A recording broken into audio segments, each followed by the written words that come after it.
Thank you. All right, so is anyone dying to ask the first question? All right. What happened to the manager? Is that a real person? He was based on a number of people, but there was an Irish uncle. He married one of the ladies. They're still married today, which is 30, 40 years later. So yeah, but primarily it's Uncle Ed. And they owned actually in Melbourne. One of the aunties and Uncle Ed, they had the first pub, one of the first pubs in Melbourne, like Melbourne back in the 60s when Aboriginal people just got the right to vote. But here's this sort of Aboriginal woman and this white Irish guy having one of the first pubs back in Melbourne and in one of the sort of hardest areas. So, and they're still together after 40 years. That was interesting. I never knew that they took the mixed race children from the families like that. It was very interesting. Yes, well, it was government policy for a number of years. It started sort of in the 40s, 50s, and it sort of ended in the early 70s. So it was just government policy where a person of, just a lighter skin colour or they could choose, the government could choose in any state in the country to look after, take children away from families and just to, bring them up in a different sort of environment. And I read that on the screen that was said that there was nothing with flora and fauna. That tripped me out. Yeah, it sort of trips everyone up, but that's the facts and that's the way the country was run. Yeah. Interesting. How did you and the co-writer meet? He's a very good friend of mine, Tony. Tony Briggs, a young person, and he played in the film the guy at the end, which during Sugar Pie Honey Bunch, is the sort of truck driver. He has an orange shirt at the end of the film. That's the co-writer. He's just a very good friend. Like, he's another actor. He's an actor in Australia, and he sort of has written a number of things for TV. And we just in the business, you just meet, become friends, and you sort of just mates. So yeah.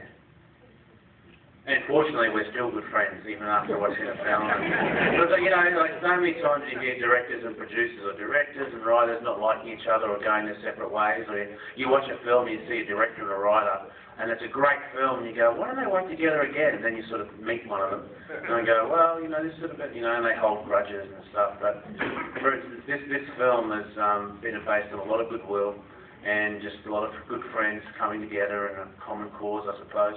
They just want to tell a good story. And we had no idea that the film would travel as much as it did, or even go to the south of France, or even be in Philadelphia tonight, So at that time, I was just sort of making a story for our community, and now it's travelled a little bit more than that.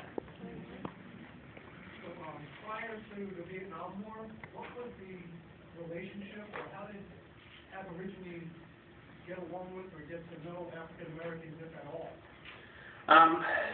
Look, in the 60s, late 60s in Australia, for instance, this is like Tony's family, especially in the major cities, in Sydney and Melbourne, at that stage, when African American artists or people of colour would come to Australia, they would just naturally wanted to go to the Aboriginal communities and to meet the Aboriginal people, sort of Australia. So, like, for instance, Tony's family, the Briggs family in Melbourne, Uncle Pastor Doug Nichols was one of the first pastors in Australia, preachers. And so all the black Americans that would come down would go to him in Fitzroy. And they were just like coming to me to your place, I suppose, and just having a home-cooked meal. They were good friends with Arthur Ashe. Arthur Ashe visited them 3 or 4 times. Gladys Knight and the Pips would go stay with them in Melbourne. They pushed Gladys Knight and Pip. They ran out of petrol in St Kilda in Melbourne. They pushed their car to a service station. The Jackson 5 in the early 70s, they would touch base with the Briggs family all the time. And Michael and Tony had a fight over a swing. So, and that's just, but not only just the sort of famous artists, I suppose, people that weren't well known. And at that time in the late 60s, a lot of the Aboriginal political movements were based on the civil rights movements out of America, because that got a lot of press going. Days before internet and all that Skype and stuff and Facebook, whatever, it was like these people from across the world, fighting for equality. And so a lot of the Aboriginal, I suppose for want of a better term, activists or people that were in the know, they came over here and met with some African Americans and sort of got, just got the general gist of what to do and took it back to Australia. So that became sort of a little part of the civil rights movement in Australia. And, and 68, 69 was a time when Aboriginal people got the right to vote. And the first Aboriginal tent embassy was set up at Parliament House in Canberra. It was a tent, just a tent, and it's still there today. So that's just the start of things too. So it's just, and Tony wanted to put that in the film, that essence of where it came, because with Aboriginal people in Australia just grew up on soul music, a lot of country music, a lot of Merle Haggard, a lot of Charlie Pride. So it was just one of those things. That answers your question just a little bit. That's great. Yeah, I wanted to ask, after this excellent work, have a lot more projects come to you?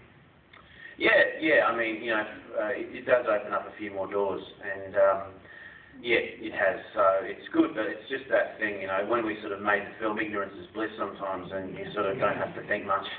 And now, sort of since the screening in Cannes, I have to think a lot. But so yeah, it has. But I'll wait till I sign across the dotted line for a couple of things. Jessica Mauboy, is that the pronunciation of the Yes. name?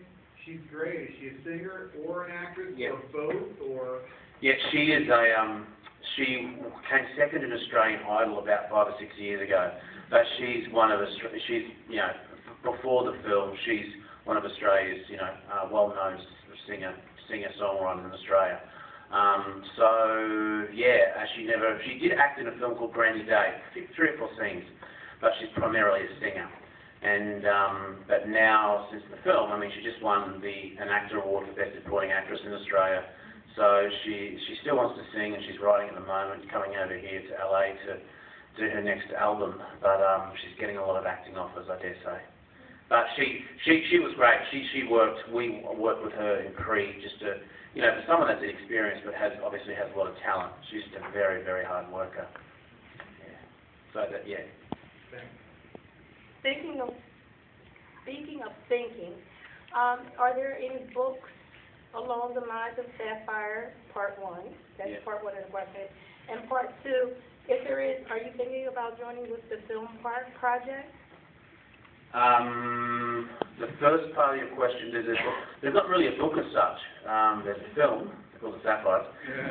But, for instance, where this story came from was early to the 2000s, and I think Tony was with his mum, Auntie Laurel, just in the lounge room of Parramatta in Sydney, one of the suburbs areas of Sydney. And he said, oh, Mum, and she says, I've got to pay this bill, I've got to do that bill, and he said, or something, and I've got to go here tomorrow. Oh, that reminds me about the time we went to Vietnam and sung soul music for the American troops. And he was like, whoa, Mum, back up the truck.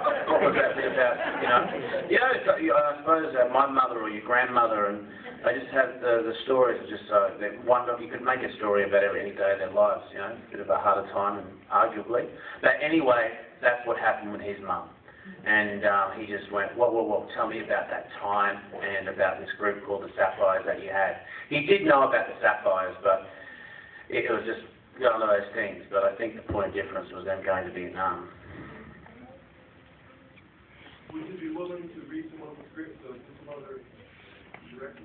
Oh, for sure. I've got, it's a bit more, I've got some great representation around the world, so definitely reading scripts now, for sure, yes. how can I get my 5 scripts to you? Well, look, I'll see you afterwards, and I'll give you my email.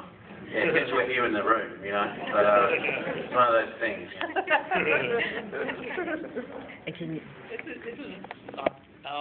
Just a question, this is obviously not a very high budget, like a big budget, big studio movie.